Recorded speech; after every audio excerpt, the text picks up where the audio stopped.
Black Magic Woman podcast acknowledges the traditional owners of the land we have recorded this episode on. We also acknowledge traditional owners of the land where you, the listener or viewer, are tuning in from. We would like to pay our respects to our elders past and present and acknowledge that this always was Aboriginal land and always will be Aboriginal land. Welcome to the Black Magic Woman podcast with Mundanara Bayles. Thank you for joining me for another episode of Black Magic Woman podcast. This is an opportunity for me to showcase and amplify as many voices, in particular First Nations voices from all around the country. I'm actually in Sydney on Gadigal country for Supply Nations Connect 2023, and today I had the absolute, it was like literally mind-blowing with the amount of black fellas in business. It's at the ICC every single year, but it's an opportunity for us to reconnect as black fellas in business. So if you have not heard about Connect, have a look in the show notes. If you have not heard of Jaynaya Winmar, today's an opportunity for you to hear her story and just to hear about the amazing work that she's been doing. I've been following you on LinkedIn and I can't believe we're meeting for the first time. But I might just hand over for you to introduce yourself. So if you don't mind, Marteta, can you introduce yourself? Who you are, your mob, where you grew up. And because I don't get to the West Coast much, it just feels like you must think the same thing, right? I am just so excited that you're sitting here on the lounge in person. So I'll hand the microphone over to you. Yeah, so my name's Jaynaya Winmar. I'm a Noongar Balladong woman from Quairading in Western Australia. I live on Naarm now, so I've been in Naarm for 20 plus years. Mum's resided to the fact that I'm not going home to WA anytime soon. I'm also a dual business owner, so I've got a commercial cleaning company called Essential Services Australia Group, and I do a lot of consultancy work through Blackbone Sisterhood, which is one of my favourite pieces to work with. So working with all the deadly sisters in business and helping them grow and thrive in that space that wasn't necessarily made for us, but we've made ourselves fit in whatever capacity we want to be in and succeed. So that's my main passion, and then everything else that stems on there, all the different hats I wear. I'm on the board of the Clothing the Gap Foundation. I'm just also on one of the advisory boards for the iwi, Indigenous Women in Industry, that we've just kind of launched this week. Congratulations. So it's all exciting because I get to work. Indigenous Women in Industry. Yeah. When you said iwi, I was thinking of, Māori people. Yeah, so it's from the Māori. Stop it. Yeah. Okay. So it's kind of a offset to the World Indigenous Business Forum. So we're making space for Indigenous women in spaces that we belong in. Any industry? Yeah. Okay. Christelle Kinsella and Jada Charter from IPS as well. We're also on the advisory group for Australia. So we've got some amazing Māori businesses as well. We've got Turtle Island, which is Canada, represented as well, and the First Nations from South America. So amazing women to be in space with. I have no idea. Literally, Blackbone Sisterhood, I knew a bit about. Didn't know about the cleaning services. Didn't know that you're living in Naarm. It's amazing. Like, even though, as a Indigenous business sector, we are a very small, tight-knitted community, right? We're a minority within a minority. Yeah. But it's something about our culture and our mob in terms of like not big noting. So you don't really tell everyone what you're doing all the time. So the surprise, I'm surprised because I like to yarn to people without Googling them. So I'm like, look at this sister doing all these things. Tell us how you got into, well, first, the cleaning. Is it something that you thought, there's no black fellas in this, as a big opportunity, I want to make money? Like, what was the motivation to start that business? Well, it was pretty much through COVID. So I'd come back from Latin America, just literally before COVID. I was sitting in JFK Terminal when the borders were closing and not realising that COVID was going to be as big as it was, and then got back to Australia and the borders had closed, the hotel quarantine, home quarantine, and I lived in Melbourne, so we had so literally I was alone in my apartment for a lot of time. Like someone said 300 days or something. Yeah. I'm like, I don't even know if I could count. I'd have lost my mind. I heard it was the worst lockdown, longest. What was it? It was globally, UMOB broke records. Yeah, it was one of the longest lockdowns in the world. In the world, yeah. So we had the 5K radius, the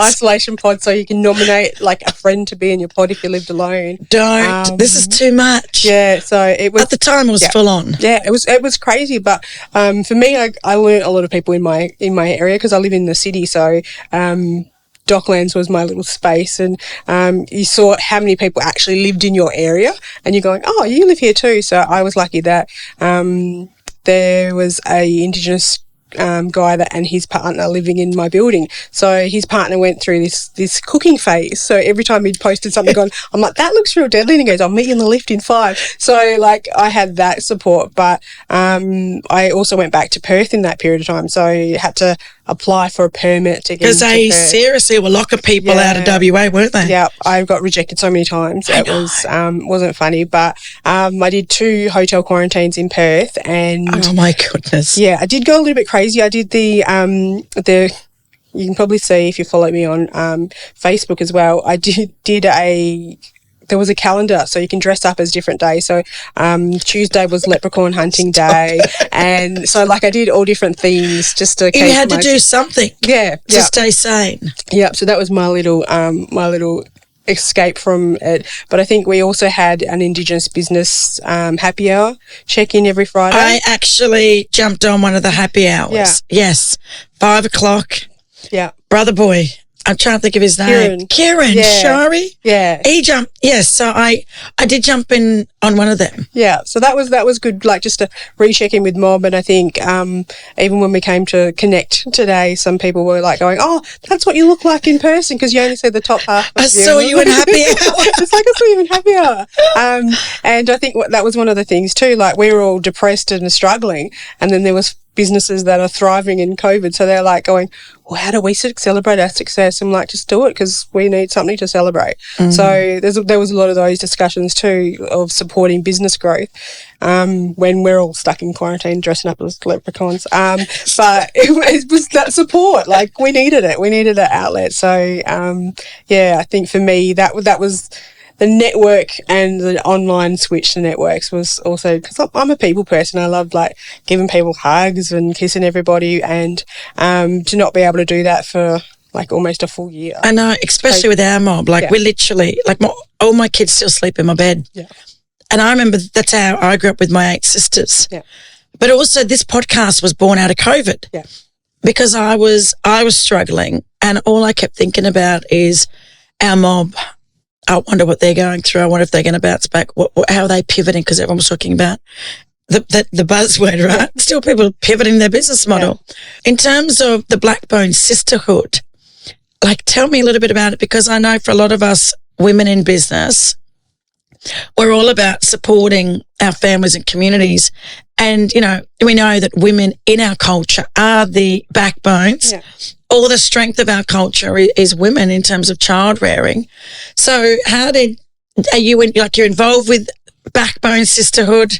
Yeah, so I and even setting up about it was because we are the women are the backbone of our communities. My pop's got 7 strong sisters, so I've always had female leadership in some form. Strong single parent mum that was a teacher at the time, so I was at school all the time, and even in the holidays, even in the holidays, setting up the classrooms before people go in.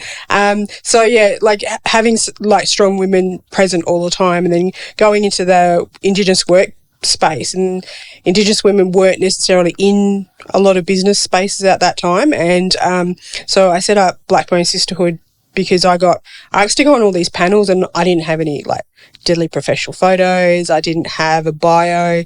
So I was like looking at Instagram and finding all like my deadly pictures. I still don't have like proper professional. I do have a few. Yeah. But my email signature is a photo taken on the wharf down here in Sydney that some lady in the workshop because, oh my God, that blue top looks really beautiful with that water in the background. Yeah. Not only did she take my photo, she took a necklace off and put it on me for the photo. Yeah. And I was like, oh, thank you. And it's my email signature. Yeah. So professional photos, bios. So you realised who's out there that can actually support me, that could support other. Did you support women, black women who essentially uses a service? Well, like my first ever networking event that I organised was I had about 20 Indigenous women that came in. They got their hair and makeup done by an Indigenous makeup artist who's literally like gone gangbusters now. Is Katie from, I think She Freak. I think She Freak. She did my hair or makeup recently. Yeah, so she started with our group, and then we had an Indigenous photographer come out, and I actually and they took photos, the professional photos. I had an Indigenous company that did LinkedIn profiles and bios, sit down with some of the girls and go through their stuff. And this is all pro bono, sis. This is people volunteering their time. Yeah, yeah. Just to support. Yeah. And because I, as I was setting up the local government, the Victorian in Aboriginal Economic, they've had a name change, so I'm struggling with them. So another acronym. Yeah, another acronym. But they went, oh, look, we've got some funding. Do you want 2 makeup artists as opposed to 1? So they actually paid for 2 makeup artists, and so like I had people come to me. Ernst & Young offered the space up pro bono as well. I had a lawyer went, oh well, I can come and talk about intellectual property. So she donated her time as well. Yeah. And it was really interesting to see the space. We had Indigenous catering too. So it was a really cool space in that EY office, because it was like a really corporate office, but we had all these black women talking about like black issues and get their hair and makeup done, and so like looking deadly but also feeling deadly. And I think that was one of the things that we don't have enough time for ourselves in those spaces. So how do we make time or force people to make time for themselves? And I'm pretty much the poster child for not making time for myself. So I know what it's like to not have that time.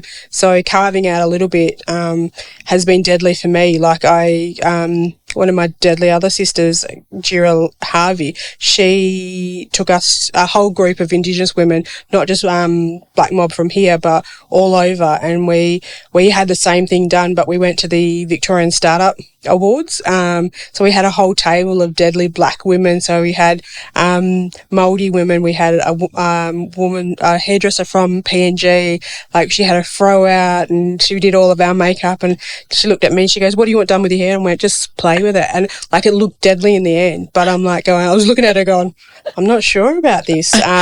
But yeah, so like giving someone the space to be creative. Yes. And feeling good in that space. So I think I wore this jacket as well with a white dress. So like wearing our values, and Kirikan is one of the labels that I was going to say, is it Amanda Healy? Yes, Amanda Healy. Another deadly sister. She knows I want to get her on my podcast. I've been hitting her up every now and again because I've always thought about how do I keep supporting black businesses? Don't just talk the talk in the training that I run about supporting black businesses and the social impact and how we do employ, 100 times more likely employ our mob. Yeah. I'm talking these stats, but I always make sure that I'm actually walking the walk. Yeah. So Kirikan, she literally was at the Australian Afterpay fashion, all these big words. Yeah. She had her dresses on the runway, also in New York. Yeah. Yes. Well, I got this, literally she was flying back from Israel. From Black women in Israel responding to me going, "Yeah, come around tomorrow, I'll be home, come get an outfit," because I didn't have anything for an event on the Saturday night. I'm like, "Oh, where are you coming from?" She's like, "Oh, we're just flying in from Israel." I'm like, Oh, my Are you going to goodness. be awake by the time I get there? And she's still based in WA. Yeah, still based in WA, Yeah. but she's also another one that's got another business called Warrigal that's in the mining sector. Yes. She is doing so well. Amazing stuff. And she's launched the foundation as well now. Yeah. So, and I think, like, when we surround ourselves with women that kind of don't see any barriers to anything, they're just like, we'll just do it. Yeah. And I think that's my network now, and that's I love the mindset. Yeah. Like that's the kind of, it rubs off on you. It's like infectious. That when we're around other people that have good energy, that are happy, we start to kind of, I guess not thrive in that environment. But I always say that, you kind of attract. I think we do that naturally anyways, like as if you see another black woman out there, you kind of naturally gravitate to each other. But to have a community and a network, especially when this country, Australia, that we're in, is so big. So online, do you do anything online? Because I'm on the sunny coast and I'd love to come to an event or connect. So how could someone like me, an Aboriginal woman in business, be part of a network like iwi or Blackbone Sisterhood? Yeah, so I'm definitely online. Everyone was laughing at me this morning because I always post on LinkedIn, because it's always, I want to be creating a space that others want to be in. So I'm always advertising myself. I'm also running a few IBA programs for Indigenous women that are looking to start up businesses. So I'm coming around the country in the next few weeks. But I'm definitely doing that. Everything's all on LinkedIn, so definitely reach out if you have any questions and want to know where I am and what I'm doing. I'm definitely around. But it's about supporting each other and kind of nurturing us all in that business space, because this is a scary space to be in. And I think Amanda and I are also a part of the Black Angels, which is a platform that's created by the Mundanara Foundation. So we've been doing the Dream Venture Masterclass for startups, and I think this is the 4th year or 5th year of inception. So we've discovered that a lot of the angel investors out there were non-Indigenous investors, but then if they were investing in Indigenous businesses, it would dilute the Indigenous percentage of the business or the cultural integrity of the business. So a lot of our past alumni kind of created a platform called Black Angels and went, how about we start investing in these other Indigenous businesses? So we've created a platform called Black Angels that is a new VC capital startup support. So VC, for people that don't know this terminology, is venture capital. Yeah. So venture capital is what? So it's pretty much like if you were going to a bank and applying for a loan. Venture capital is people are investing in your business, but then also they get a profit of your business or a percentage of your business, and they get their profit share back at the end of it. So there's an exit strategy developed if they want to exit, with sometimes it's 5 years, so you're paying back that interest for that period of time, and then they also offer business acumen guidance, financial guidance, so whatever. And I always tell my Indigenous businesses, look at the person that they're approaching, because you want someone that is like-minded to you, but then also adds value to your company. I think not just come with the money. Yeah, not just money's good. Yeah, but come with what's the added value? Yeah, and that's been really beneficial for a lot of our businesses, because I'm seeing a lot of the stores over there are past alumni, or people are collaborating with each other now. And Black Angels, we're heading off to America to go to Silicon Valley to see how a lot of those VC capital funds are set up, and Atlanta with the Black business precinct, what that looks like, Latinx, and the First Nation Raven Capital, and those kind of setups that are already out there and that are already investing into their own communities, and how do we do it better for our mob? And I think, and that's been missing, right? That's the gap. Yeah. Is that you can either go for a bank loan, go through IBA, because Indigenous Business Australia have their business support and stuff, and that you're involved with. Yeah. And we've also got the IBA partnership series here on Black Magic Woman. Yeah. Go and check out some of those episodes also on our website. But for me, my grandmother's sister, when we went into business, we were at the very, very early stages. CommBank knocked on our door and IBA wanted us to do some workshops and get a budget and have Maya. We had none of that, but we didn't have time. We're like, we just need the money. We need to go now. We need to get on a plane next week. Yeah. Couldn't go to a bank, couldn't get a loan. Like, it was ridiculous, right? So my grandmother's sister, my Aunt Lilla, just basically said, we'll just put all the costs on the credit card, and one day Black Card hopefully will be in a position to pay back the credit card. But then I'm like, well, hold on a minute. How am I going to pay for my rent and my kindy bills and food and petrol? Like, all of those expenses that my salary was paying for, my dad then kicked in. Yeah. Not all of us have an Aunt Lilla and a dad, because a lot of us black fellas, in terms of there's no intergenerational wealth that's been passed down. So a lot of non-Aboriginal people, white Australians in particular, have mum and dad as their banks to support them. So this is kind of, like I said, it's like there's a gap here. Yeah.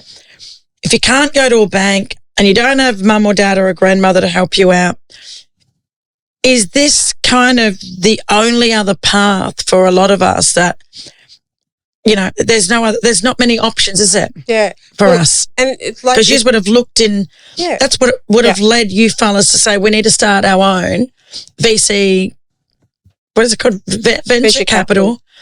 VC, and they call it sometimes social impact funds. And this is all new to me. No. I've never really spoken to anyone that's talked about impact, social impact and capital investment. I'm like going, all right, this sounds really good. Yeah. I always knew that these people are investing because there's a return and they see the value of that. Yeah. And they're also going to make sure that the business is going to succeed. Otherwise, they wouldn't invest in it. Yeah. So this is the first of its kind, in Australia, in this country. Yes, yeah. Because when you think about just in terms of VC funding, not much goes to black kind of startups, right? No. And you look at, like, a lot of people invest in things that they like or that they're interested in, and if they're not interested in any black issues, then that's not at the forefront of what they're doing. So I think also for our entrepreneurs, like, getting up and asking for money is really hard too, and pitching at these type of things. So you have that imposter syndrome that people kind of have a panic attack about, because how do you get up there and ask people for like $5 million or even $1 million?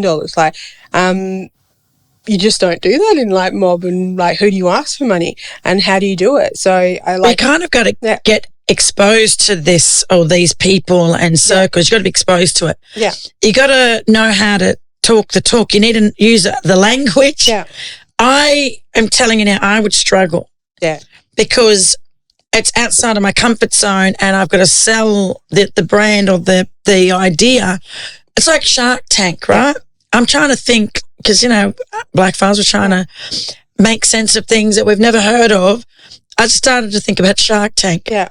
And I love how with Shark Tank, you come and invest in someone out of the sharks. So is this similar? Black Angels are like a Shark Tank. So do you have pitching nights yet? So with the program Dream Ventures, we have a showcase, and just by chance it's here this year. Okay, how do we get involved with this? So I think this can be something. Yeah, well, it is and all of our finalists will. So we've got a open category, so 30 plus, and then a youth category. Yes. So we've done a collaboration with the youth collab. So last year's winner went to present at the youth summer in Bangkok with the United Nations, because they've got a collaboration with that. So going over there and talking in front of heaps of people, and she's just gone, it was amazing and it was scary, and if I didn't have pitch coaching that we did in the program, public speaking wouldn't have been as fun as it was. It was also scary, but like, it's stepping into that space that you're not comfortable in.